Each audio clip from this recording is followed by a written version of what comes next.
If I'm to stay here until my research is complete, I'd better learn to hide my true nature from the mortals. But what about my thirst for blood? I not want to make wait, Doctor. I have patients to attend.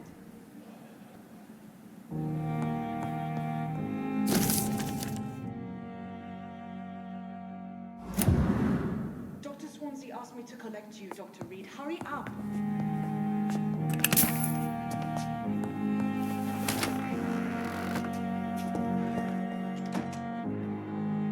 Yes, Nurse Crane? How can I help you? I'm so sorry. I know Dr. Suonsi wanted you to rest, but we have somewhat of a crisis. A crisis, you say? Our supply of antiseptics is nearly depleted. I was hoping there was another box up here, but...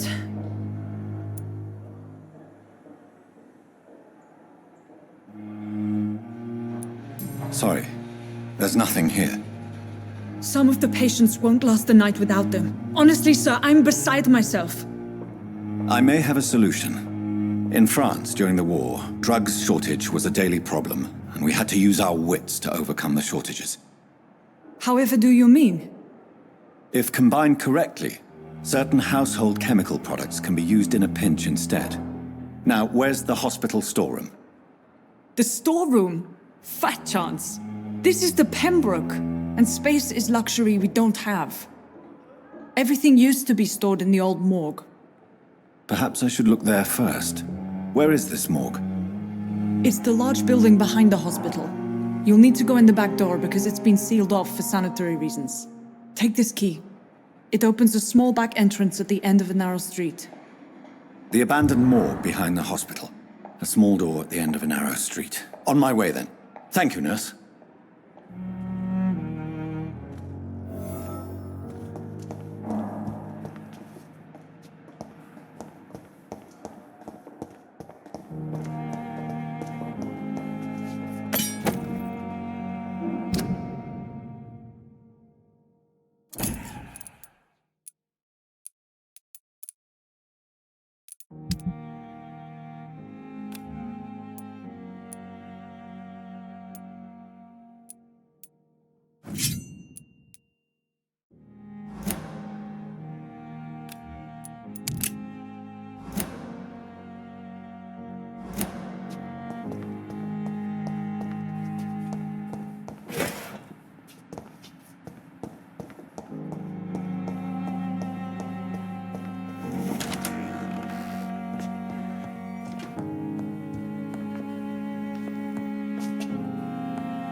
Scowl voices in the garden. I should investigate.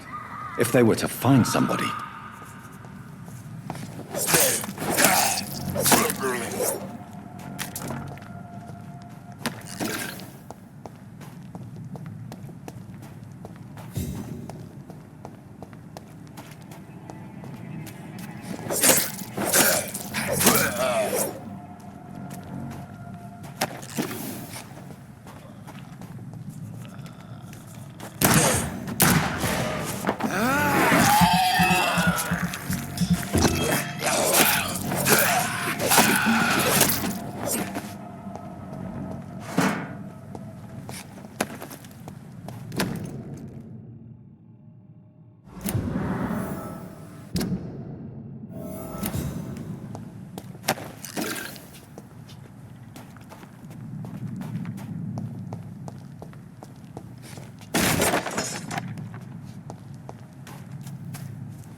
similar to the infected William Bishop. Must be the same strain. This sickness moves faster than influenza.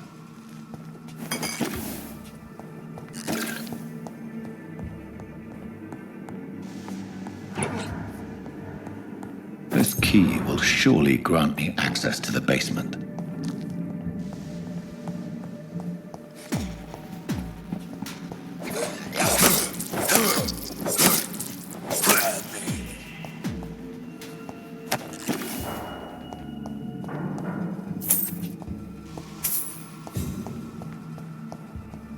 It's locked, all right.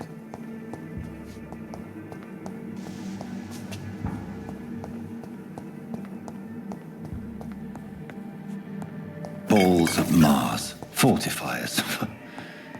As popular as they are ineffective. But they do contain iron tartrate, and that might prove itself useful.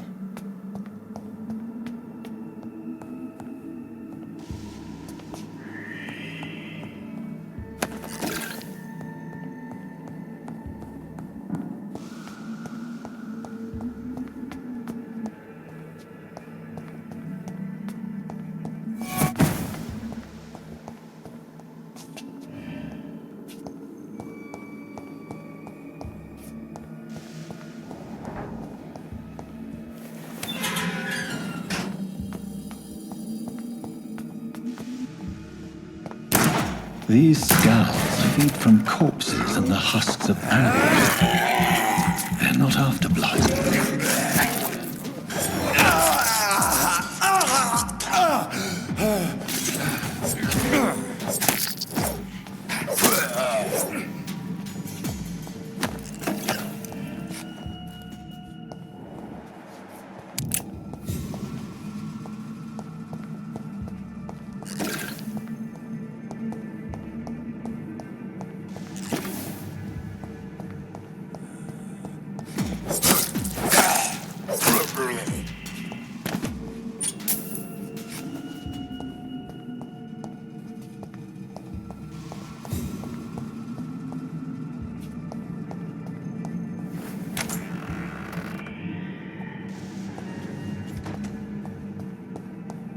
It's locked.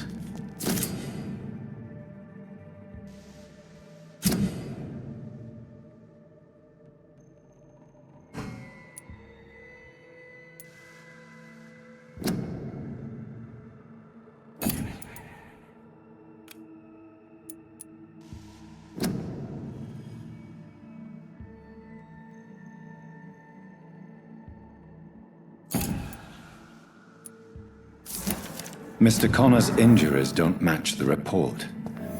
I'd better look into this. Traces of a pinkish foam at the corner of the lips. Some sort of drug overdose, perhaps? The chest was originally opened to perform the operation. The sutures are clean, but the chest has been reopened. Multiple abrasions and scarring on the arms and legs. Old and distinctive injuries of a sailor or a fisherman. A puncture over the left lung, possibly a chest tube insertion. Not the cleanest work, but I think it was successful. Signs of internal bleeding. So, Dr. Tippett's anesthetics were incorrectly dosed, causing the patient's death. And then he tried to operate on him again. Tippett has made an egregious error. It's time we talked. It's locked, all right.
Skulls can be so ferocious. I'm not sure I can defeat them without becoming stronger. To drink blood is so tempting. Sodium hypochlorite. Dangerous to administer, but efficient in the proper dosage.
It's locked.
Good evening, nurse. Good evening, Doctor.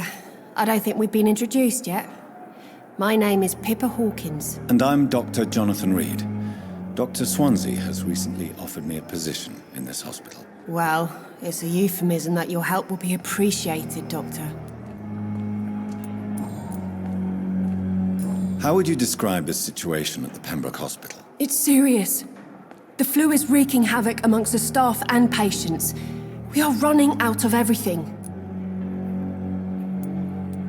You must get a hold of yourself, nurse. Sorry, I'm exhausted. No one has any idea when this epidemic will be over. Nurse Hawkins, the Spanish flu won't last forever. Even the Black Plague didn't kill everyone. I wish I could believe you. But what if this epidemic was worse? What if in the end, nobody was spared? How long have you been a nurse? Well, long enough to see that the epidemic is winning. And no matter how qualified you are, don't tell me you'll change that. You'd be surprised what dedication can achieve, Nurse Hawkins. In medicine, sometimes we're just a test result away from a miracle. Sorry, Doctor. I don't want to sound bitter, but I'm just too tired to give a pep talk like Nurse Brannigan. How is the Pembroke staff coping with the epidemic? Well, not well. Milton, the ambulance driver, is even more grumpy than usual, especially concerning doctors. Why is Milton grumpy on a daily basis? Is it just an act? Milton's not the kind of man who's bothered about a bad reputation, whether he deserved it or not. Why does Milton dislike doctors? I don't know. Just ask him. But be warned, Milton is not the chatty type.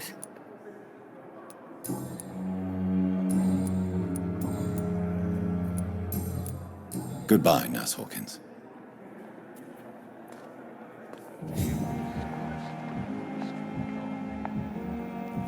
Daily routine.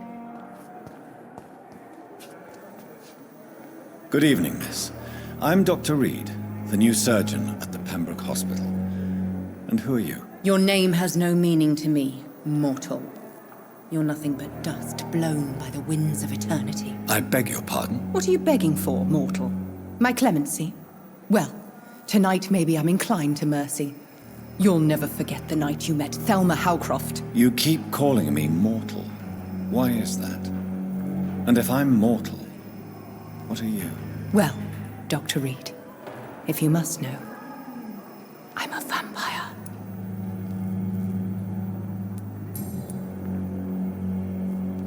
And why do you believe you're a vampire? I don't need to believe anything. It is what I am. It is what I feel within this hollow shell of flesh. Please, describe to me how you feel. What is it like to be a vampire? I can hear my body crumble from the inside as my flesh cracks and fades. I sense the last pulse of postulant blood within my drying veins. I need new blood. I see. Have you ever heard of Cotard syndrome, Miss Howcroft? Never. It's a mental illness discovered by a French neurologist named Jules Cotard. The affected patients are delusional.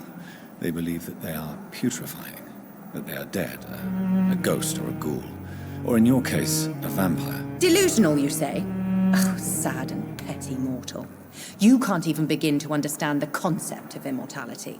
And you think it is I who am delusional. I'm assuming you must be a patient here. Am I right, Miss Howcroft? It's only a cover to hide from my enemies.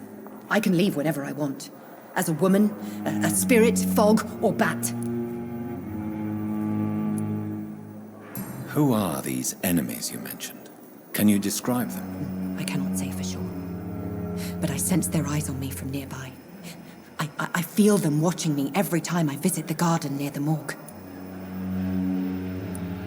The staff here are not your enemy. They're here to help you, to care for you. I'm not speaking of the doctors in white. I'm speaking of the men and women who hunt me. For I am a vampire. I see. Don't worry. These people will not find you here. I'll personally make sure they leave you alone. Thank you, mortal. But do not interfere with them, for you are no match for those that hunt me.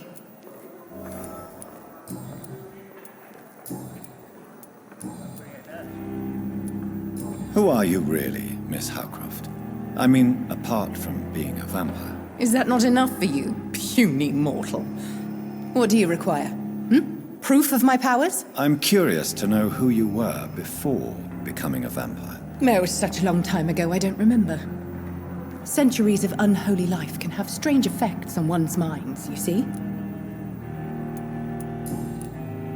I'll leave you, Mistress of the Dark, to your nocturnal activities.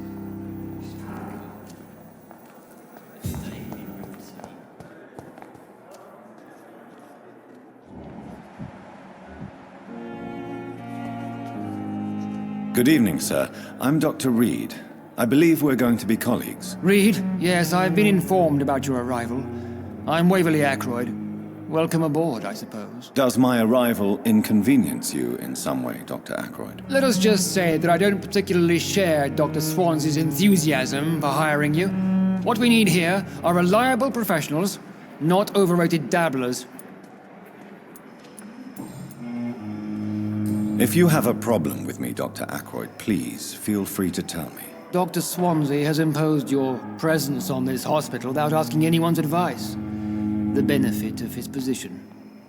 but I don't agree with it. I know we've never met before, but I believe this hospital could use all the help it can get. You will agree with that, I'm sure. Oh, but I have heard about you, Dr. Reed. Of course, you can't say the same about me, since I have not wasted my time courting the press.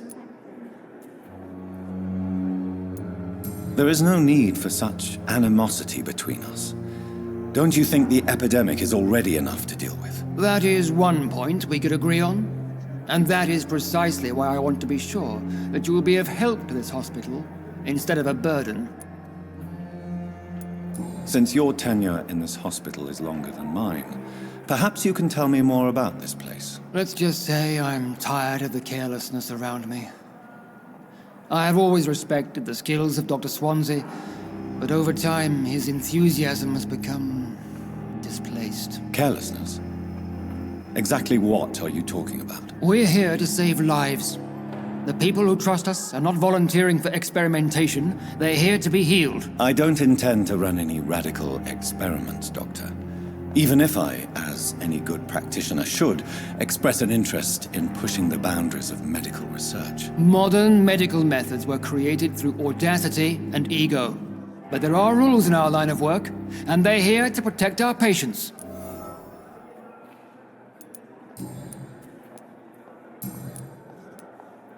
I don't know what you've heard about me, but I have already proved my value as a practitioner. I don't question your skills, Dr. Reed, but your motive. Is it money, fame, or are you truly dedicated? And what exactly is that supposed to mean? I served in the war just like you. But unlike you, I did not use the wounded to play the modern sorcerer. Be careful what you insinuate, Dr. Ackroyd. I only want you to admit you used those men to improve your theories. This is ridiculous. My blood transfusion technique saved many lives, and you know it. You see? That is exactly what I hate about people like you. You avoid this kind of accusation instead of facing reality. It seems you have bad memories of your military service. I refuse to see this industrial slaughter as scientific progress. War only reveals the worst in men. We can at least agree on something, Dr. Ackroyd. Thank you for your time. We'll talk later.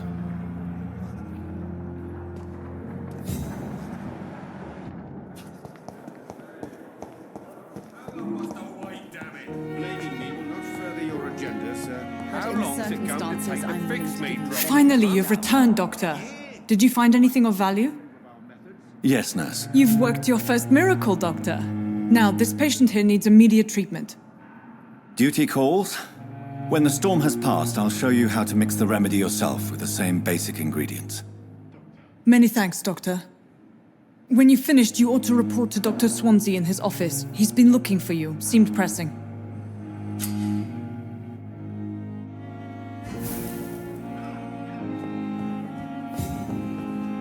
This hospital seems to be falling apart.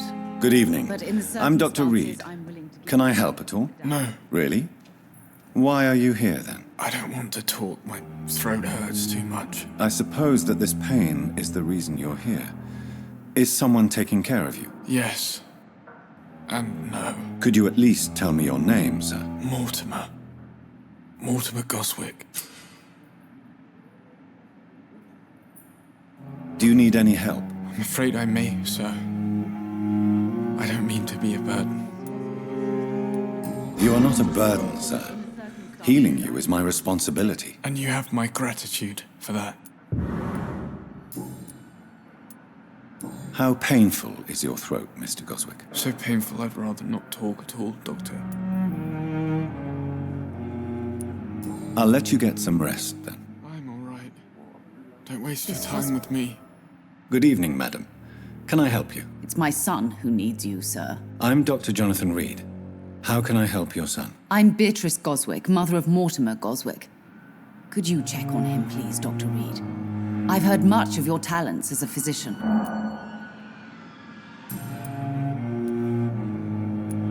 What can you tell me about yourself, Mrs. Goswick? Not much to say. Just take care of my Mortimer and I'll cover all the expenses. That's all that matters.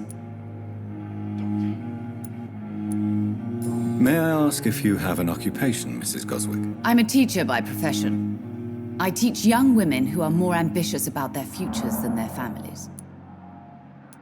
Are you really that rich? Most of the patients here are of a more humble origin, if I may say so. Yes, thanks to my husband. May he rest in peace. I can cover any needed medical expenses. What do you think of your reception here? Any complaints? I have had the uttermost reservations about this hospital since we arrived.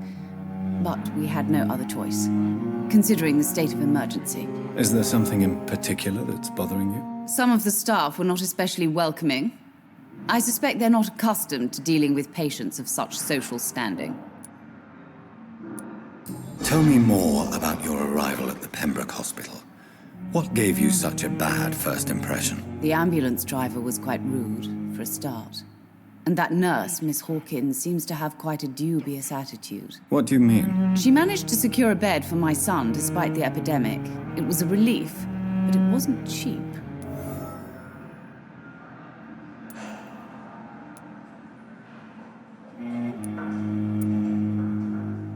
I share your concern, Mrs. Goswick. Be sure that I'll talk to the people involved. I don't expect compensation, Dr. Reed. But I'm aware such behavior would not be tolerated in other hospitals.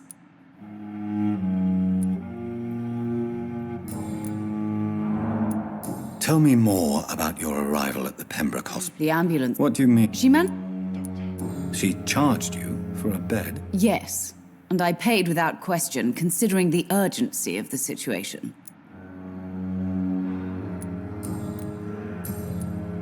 Goodbye, Mrs. Goswick.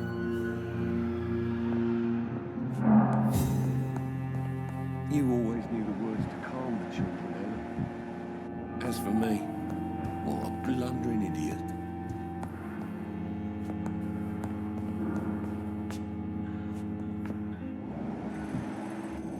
Don't waste your time with me. Good evening, sir. I'm Dr. Reed. May I help you? I don't know if a third opinion is needed. Your colleagues are already arguing about my condition. I see. Would you mind telling me more about your situation? I'm Harvey Fiddick. All I want is to get me bloody arm fixed properly. Tell me about the doctors who are arguing about your case. Strickland and Ackroyd. They both want the best for me, but there's a lot of pride there. Doctors are no different from carpenters, it seems. What do you mean? I often had professional arguments with rivals on a building site. Difference is I disagreed about wood and nails, not flesh and bones. Are you satisfied with your treatment here? Well, it's clear that I've chosen a bad time to be injured. Forgive my bluntness, but you seem overwhelmed by cases of the flu. I won't lie to you about it. I'm afraid we are. Are you sure you don't want to operate yourself, Dr. Reed? I have the feeling you're very capable, and your colleagues seem to think so too. In other circumstances, you would be right. But for now, I don't think I can take on the responsibility. My apologies.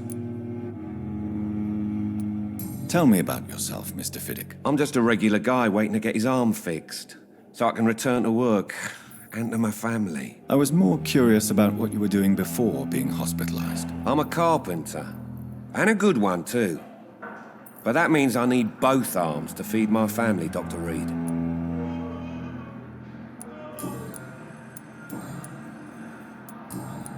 Goodbye for now, Mr. Fiddick. I'll see you later. I will not let you down, my boy.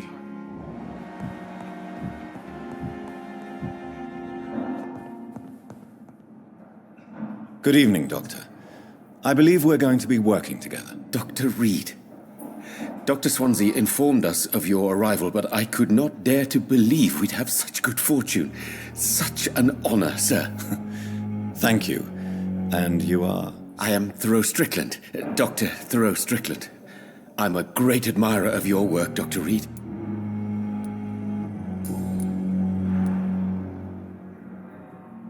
What do you think of Dr. Ackroyd's aversion to modern medical methods? It's a shame he's so narrow-minded. Dr. Suonsi taught me that science is about exploring uncharted territory. I'm convinced that's true. With the influenza and all that's going on, You should put your differences aside, don't you think? Why is it so difficult to work together? I believe that if Dr. Ackroyd had been the one to discover the transfusion process, he would be the first to recommend its use. So you believe it's just a question of jealousy and pride? Dr. Ackroyd is as proud as he is blinded by his obsolete concept of medical science. Please, could you tell me something about yourself? I'm a great admirer of your work concerning blood transfusion, Dr. Reed. I run my own experiments. I'm convinced it's the future. What made you choose to be a doctor? I'm not ashamed to admit you and your work have inspired me. I am honored to have the opportunity to work by your side. It's always a pleasure to share scientific and medical knowledge with someone eager to learn. I'll be glad to help you if I can. This epidemic may be the century's most terrible disaster, but I'm convinced that we, as doctors, are the only ones able to defeat it.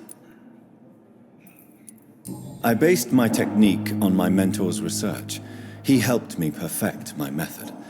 What is yours? I'd rather not talk about it. For now, it's just theories and first approach. My process is purely experimental and unsuccessful. As long as you're cautious and methodical, you may remain empty-handed, but you won't fail. You're not the first one to warn me, but I am convinced knowledge is the main weapon against the ravages of this epidemic. What can you tell me about the Pembroke? Well, it has always been an honor to work with Dr. Suonsi. But with your arrival, I can't think of a better opportunity to learn about blood transfusion. Do you need help with anything in particular? Well, yes, maybe. I'm waiting for a batch of products I ordered for my personal research, yet my supplier seems to have vanished. Do you want me to play the errand boy for you? Oh no, Dr. Reed. But if you went personally to his shop, what with your reputation and all, he wouldn't dare to refuse the products I need. I see. Well, give me the address, for I may pass by if I have time. You seem quite optimistic. It's a rare and precious attitude in these difficult times. I'm convinced that this epidemic is a test of endurance and dedication for us men of science. Questions remain about our capacity to resolve the situation. True. Last summer, during the first wave of the epidemic, I used to joke with Milton about the extra work. We're not smiling now.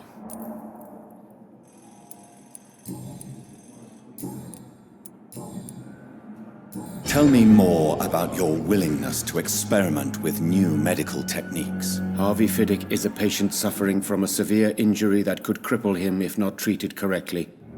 I'm convinced your blood transfusion technique could help him. What is it you really want? To save him, or to prove your point? Fair question. I want nothing but to save my patient, Dr. Reed. Especially since I know Mr. Fiddick's story. Tell me Mr. Fiddick's story. Our first diagnosis was compromised because Mr. Fiddick lied to us about the real origin of his injury. He first claimed it was an accident. But why would he hide such crucial information from us? Because he is a proud father, ashamed of putting his children at risk because of his own negligence. This personal involvement could also appear to be a lack of impartiality. You must know that a good surgeon must remain neutral. I agree. But that does not excuse Dr. Ackroyd's behavior, a man who did not even take time to converse with his patient. Do you think keeping his distance was a mistake? All I know is that I'm taking care of human beings with desires, hopes, and fears. Not some biological machine comprised of blood, bones, and flesh.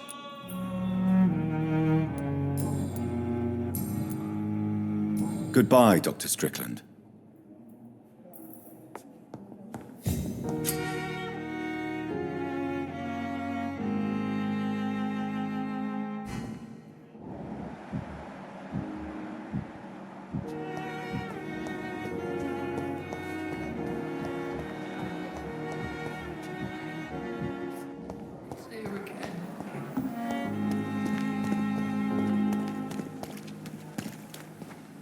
Good evening, sir. I'm Dr. Jonathan Reed. I'm new here. I've already heard about you, Dr. Reed. I'm Milton Hooks. The ambulance driver for this shithole of a hospital. That's quite a blunt introduction, Mr. Hooks. You can call me Milton. I like to speak my mind, Dr. Reed. Perk of the job. Don't judge me, and I won't judge you. I'm not sure I understand what you're talking about. Well, I'm no doctor, but I'm pretty sure a gun can't be used as a surgical instrument. You have a keen eye. I learned to shoot during the war, and have carried one ever since. Old habits die hard. No need to explain, Dr. Reed. And if you ever need a better gun, remember, I may have something for you. I have some good news, Milton. What? The epidemic's over? I retrieved your wallet, with all the money and a certain picture. Well, yeah, Pippa Hawkins is my girl. So what? Is it the difference of skin colour that bothers you? Not at all, Milton. Good. Please, take this money anyway, to remind you to keep your mouth shut. Not everybody is as broad-minded as you, Dr. Reed.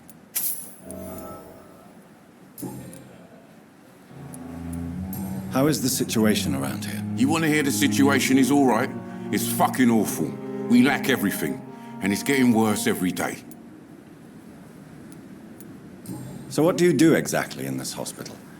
Apart from smuggling guns, I mean. I've been an ambulance driver since... too long, I guess.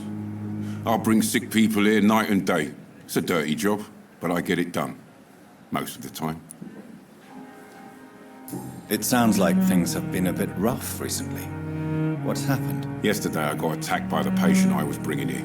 I escaped through the hospital's garden, but I lost my wallet when I was running. You left an infected patient outside the hospital? That's incredibly dangerous. Go there yourself if you want, but be careful, Doctor. I'd rather not bring your dead body back. Since you're on the front line, how is the sanitary situation in this vicinity? It's a complete disaster. It's even getting dangerous to enter some streets or buildings. Even the locals attack you. Are you really smuggling weapons through the hospital? And why not? I've already been attacked by patients, you know. And by gang members willing to steal my money. But you're not defending yourself. You're selling guns to civilians. You keep people alive your own way, Doctor. I offer them another way to protect their health. Why do you have such a mediocre reputation among your colleagues, Milton? Fuck them. Nobody knows the horrors I've seen since working here. This city was sick long before the epidemic, Dr. Reed. I know it's a difficult task, but correct me if I'm wrong. Is this not the job you are paid to do? I've seen babies left to die while their brothers were properly fed. Underage girls and boys sold to all manner of perverts. I'm sorry, I don't know what to say. Yeah, exactly. We lack words. So excuse me if I don't look on the bright side of life.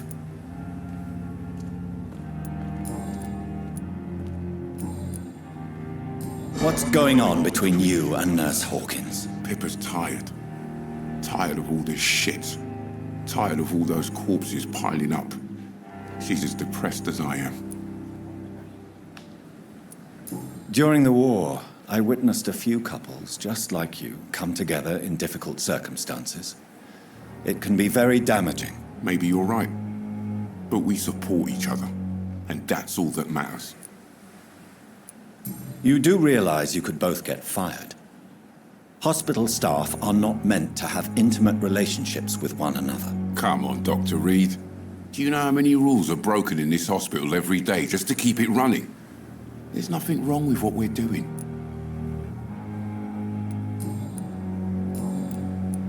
I'd like to see your goods. Wise choice, Dr. Reed. A reliable gun is what everybody needs these days.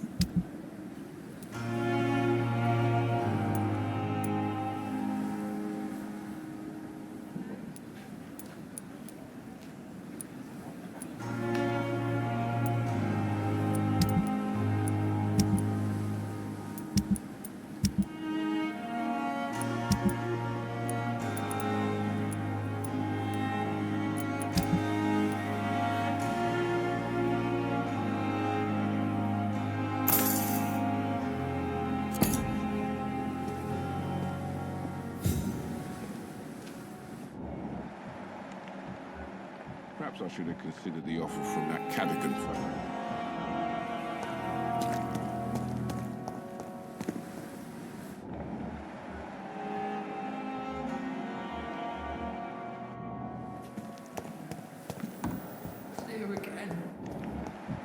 wish I could be sick again.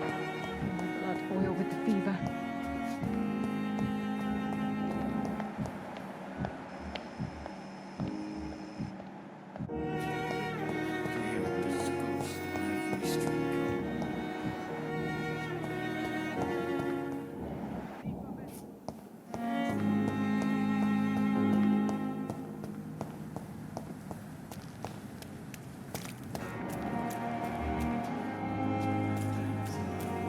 Thelma Howcroft said she was being watched by vampire hunters.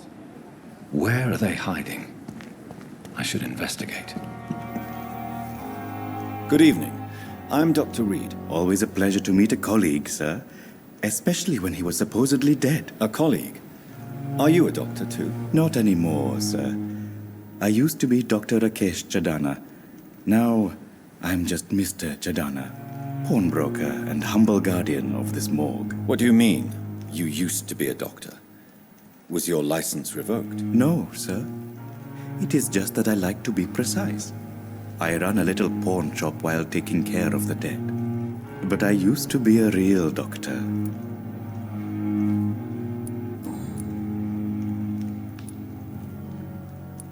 Have we met before? I don't think so, sir. Why? When we first talked, you said you were glad to meet me since I was reported dead. Funny story, sir. Your sister came here a few nights ago. You were missing, and she was looking for your body. She must be very relieved now. Are you afraid or uneasy being surrounded by so many corpses? Why should I? These bodies are empty vessels. Flesh left to decay. Poof! No soul anymore. All gone. How did you get this job? After I left the army, I worked as an undertaker down by the docks. A dangerous place with many an unpleasant business there. Milton Hooks helped me get a job here. An interesting point of view. And quite an exotic one, too. Most people fear, or at least have a respect, for dead flesh. Sir, as a medic during the war, I learned to face my death and the death of others. It's the pain we have to tame, not death itself. Do you work here alone? Yes, very easy work, sir. All I have to do is watch a few bodies. The situation was very different when the main morgue was still open. Why close the hospital's main morgue? It was for sanitary reasons after the beginning of the epidemic. Cadavers had to be moved to the nearest mass grave. Why do you have to watch these bodies? Because these poor fellows have no names. We keep them in case someone comes looking for the missing. Sadly, very rarely happens.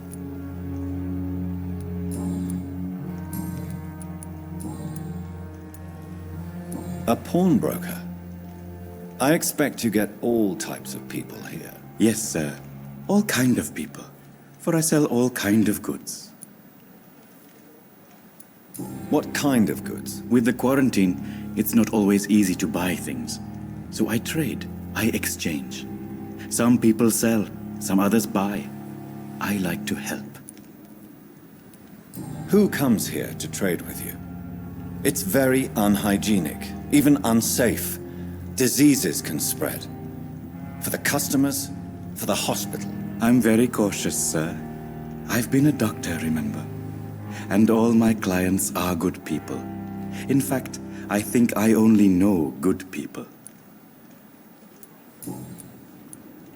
Since you're not afraid of dying, do you believe in life after death, Rakesh? No. I believe we must do all the good we can while alive. For our time is short, and the obstacles are endless. Do you think you would enjoy immortality as a concept? I don't think so. Don't mistake me. I love life, and I'd like to live a long life. But everything has to decay, sir. Even goodwill. So you're ready to die? No, I am not. I don't fear death, for I won't see it. What troubles me is the pain my death will inflict to those I know. You're a wise man, Mr. Chadana. No, Dr. Reed. I am a foolish man. but I like to think otherwise. Do you really believe goodwill cannot last? As I said, sir, everything decays. If I was to never die, goodness, I would be bored or worse. And I like to be helpful, sir. Quite depressing, wouldn't you say? Yes, but the good news is we'll all die before losing our humanity, sir. Please show me what you have to sell. Of course. It's just trinkets and curios, really. But I'm sure they can be useful.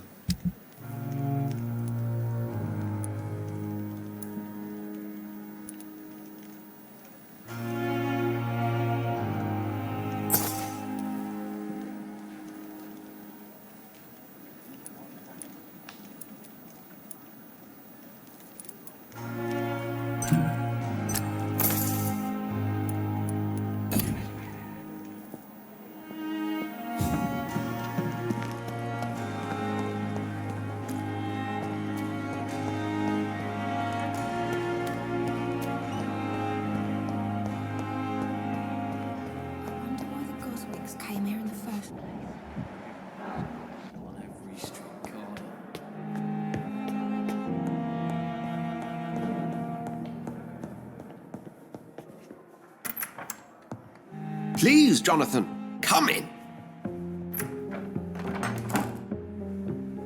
Fascinating, is it not? In the last decade, so many mysteries have been brought to light with our microscopes. The human body, biology's penultimate frontier. The more we explore its boundaries, the less we're able to trace a clear line between life and death. You, my friend, have a foot in both countries. The view must be vertiginous. It's at least as vertiginous as chatting about vampires with you, I would say. This must be all so new to you. This area of town, the hospital, a brand new life. How stimulating it must be. I wish I could share your enthusiasm, Dr. Suonsi, but my condition defies scientific categorization. Undead? Unalive?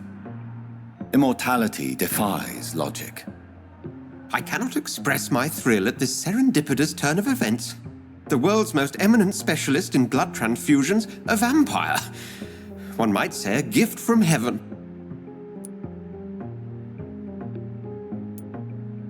I'm a dead man. I was murdered. Now I'm a murderer. Tell me how this is a gift. Forgive me. I've been an admirer of your work for a long time, and now you are so much more than a brilliant physician. And please, call me Edgar. There is no need to apologize, Edgar. You offered me sanctuary when I had none. Very well. I have a task for you, Jonathan. Something that will require all your newfound skills. Please, go on. The Pembroke only survives through the generosity of our benefactors. Unfortunately, our main donor has found herself in a bit of a bind. Now, if you could help her out... A spokesman or politician is what you need. That's not my calling. And until I come to understand what has happened to me, I require discretion. Discretion is in order, Jonathan. Lady Ashbury has recently received rather indelicate correspondence that, if revealed, would jeopardize her position. And you would like me to eradicate this threat? By the stole, of course not. I would just like you to pay her a visit. Her ladyship is certainly near the tents outside, tending the sick. You can't miss her. Look for someone impossibly delicate. Accepted. I'll see what kind of trouble Lady Ashbury is in.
Good evening, nurse. I'm Dr. Jonathan Reed, the new surgeon here at the Pembroke. Dr. Suonsi has already told us about you, sir. I'm Nurse Gwyneth Brannigan. Welcome to the Pembroke Hospital. Did he really? It's a good thing I wasn't hoping to keep a low profile. All members of staff have already read about your new blood transfusion technique. Dr. Suonsi made sure of that. I see. Well, I'm a little surprised, but I suppose I'll just have to deal with this unexpected notoriety. You must know, blood transfusions are Dr. Suonsi's primary subject of research. He is convinced it is the future. How are things here? Not good, to say the least. We're struggling against an invisible enemy, more lethal than any bullet from a gun. It's hard, Doctor. Do you think this hospital can survive the epidemic? We are all volunteers here, and we're trying to hold fast, but how do we beat an invisible killer? Some nurses have already resigned. An invisible enemy? Quite a poetic term for a disease, especially from a nurse. Sorry, Doctor. These last few weeks have been exhausting. We could all do with a good night's sleep. I'm not familiar with all the staff yet. Perhaps you could help me. Brilliant professionals, most of them. Dr. Suonsi has a gift for recruiting talent. Most of them? Is there a problem I should know about, nurse? It would be inappropriate for me to speak ill of a colleague. Nurse Brannigan, if you do know something, please tell me. Anything you say will be held in confidence. No. I may disagree with some conduct, but in the end, everybody is doing their best. Is there anyone that stands out? Well, I have never met someone as dedicated as Dr. Tippett's. He should be a standard for us all here. If only he were younger. Why should his age be a problem? I guess it's fair to say he's always pushing himself to the limits. He just doesn't know when to stop and get some rest.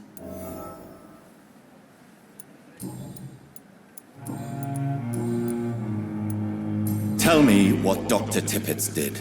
I know his mistake caused a patient's death. If I had not covered up his error, Dr. Tippett's would have been fired from this hospital. I could not let that happen. You can't allow your emotions to dictate your conduct concerning patients, Nurse Brannigan. Look around you, Dr. Reed. Do you really think we can afford to lose a brilliant practitioner like Dr. Tippett's in our situation? Perhaps you did it with the best intentions, Nurse Brannigan, but you took a great risk. Must I remind you that a man died? You mean you've never made a mistake? Never covered your tracks? Come on, Doctor. I wasn't born yesterday.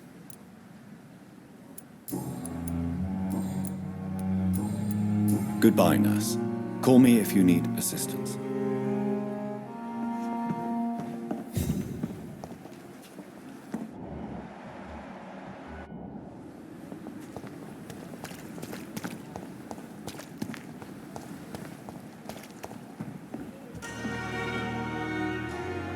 The flu took my dear wife, Emily. I take comfort knowing we'll soon be together again. Mr. Rainfield, that's no way to talk. You're in good hands here, and we'll be up again soon enough.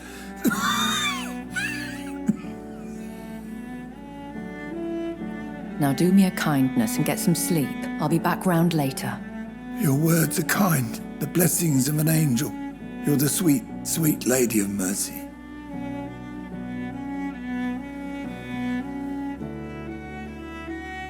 Good evening, Dr. Reed. It's a pleasure to see you again. You seem surprised. Dr. Suonsi has brought me up to speed concerning your recent appointment to Pembroke Hospital. You're a the lady who saved me that night, before vanishing into thin air. I remember you from the pub with Dr. Suonsi. Indeed. Allow me to introduce myself formally this time. My name is Lady Ashbury. I remember you well, in spite of the brevity of our encounter.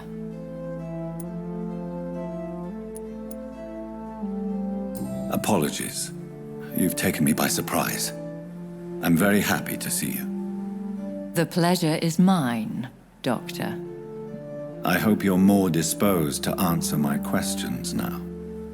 You must have countless questions, but our rather urgent matter first. Suonsi has explained. My cover, if you prefer, has been compromised. Have any of the patients given you trouble? These poor souls have so little left to live for. I do my best to ease their pain. The world would be a better place if it were cared for by women like you. You make me blush. I am simply a necessary evil. Dr. Suonsi has commissioned me to be your agent in this matter. You could start by explaining what's amiss. These past insufferable weeks, I've been the victim of extortion. I've made a first payment, but the blackmailer grows greedy. I must refuse his most recent demands. Who would be so foolish as to threaten you? A kindred spirit. Even if it were the case, and I highly doubt it, a vampire would have asked for something more valuable than money. My suspicions lean toward a patient or their family. What are your expectations? Please be precise. As the newly appointed surgeon of this hospital, you are in an excellent position to ask innocent questions and deftly learn the identity of my blackmailer. If we're dealing with an ordinary criminal, surely you've the means to deal with it yourself, if I may. As immortal tradition doth dictate, all fangs and hypnotic eyes ablaze, the blood would run like a river. That's what I hope to avoid. Violence has a tendency to spiral out of control. Please continue. Every detail is essential. I'm your man. My embarrassment in this matter is eclipsed only by my shame at having put the hospital at risk. The threat from our anonymous scoundrel is clear. A list of dates. My visits coinciding with the dates of suspicious patient deaths due to massive blood loss.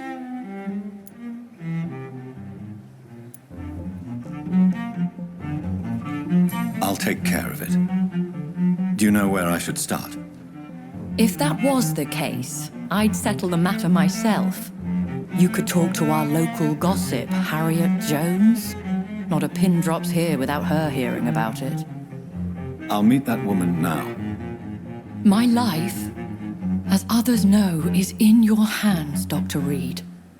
I'm sure of your discretion, but I do fear your powers of persuasion will be put to the test. When this is resolved, I'll be your obligé. I'll answer all questions in regards of your condition.